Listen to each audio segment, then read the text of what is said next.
Broadly speaking, Asian financials, they are emerging as a reflation trade candidate, Sherry. Yeah, so actually let's talk about that, because the reflation trade taking a bit of a breather today. Let's turn to Dan Genter, CEO and CIO at RNC Center Capital Management. He joins us from Los Angeles. Dan, so what happened today? I mean, you have one of the best data backdrops ever. Is this just fear of inflation?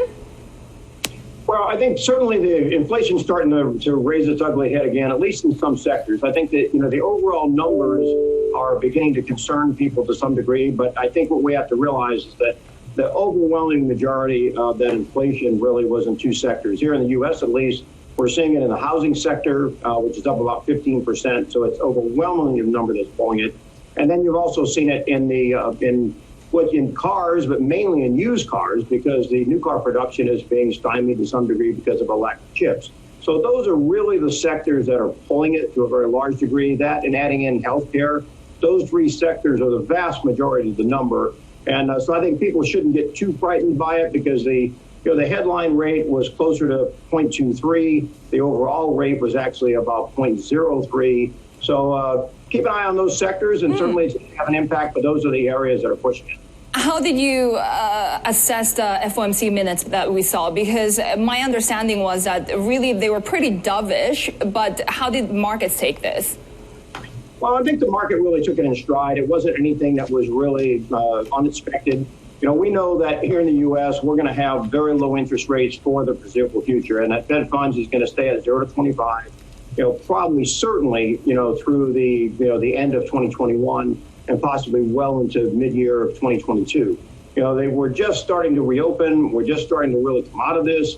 The economy really is still in negative territory overall. And so the new Biden administration in particular and our new Treasury Secretary are just not going to allow that to happen. We're not going to be in a situation, where they're going to allow those rates to go up and begin to stifle some of the growth.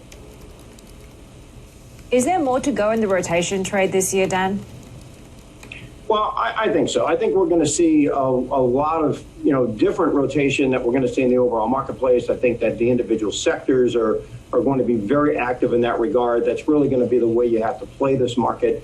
It's going to be an earnings-driven market. And people are really looking for, the reopening trade or the parts of the reopening trade that really have not materialized with regards to extensive increases in share prices. I mean, look, technology is still doing very well this year, but it's being led by financials. It's being led by energy stocks. Healthcare is actually doing very well. So, some of the high-flying, large-cap tech stocks that are priced relatively, they're priced to perfection. They're fully realized with valuation. People are going to look other places, and we're clearly seeing it as they rotate the value this year here in the U.S. Where do you find value and opportunities in healthcare and pharma? Because I know that's where a couple of your high conviction stocks are. Well, I think there's quite a bit. I mean, three of the names that we really like, if you look at Bristol Myers, look at AbbVie, Gilead. I mean, these are all companies that on average are trading at about a 14.5 PE.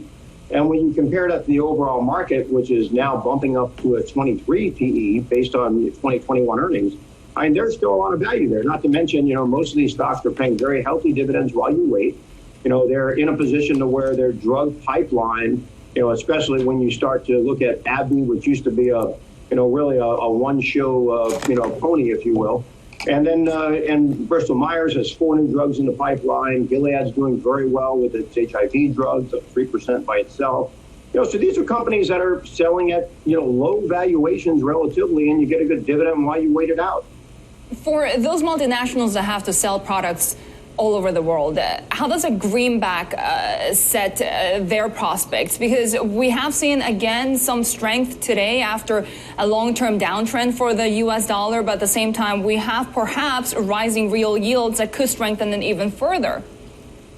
Well, and I think that you're correct. And we actually do not want to bet against the dollar at this point. The multinational companies are going to have to deal with this.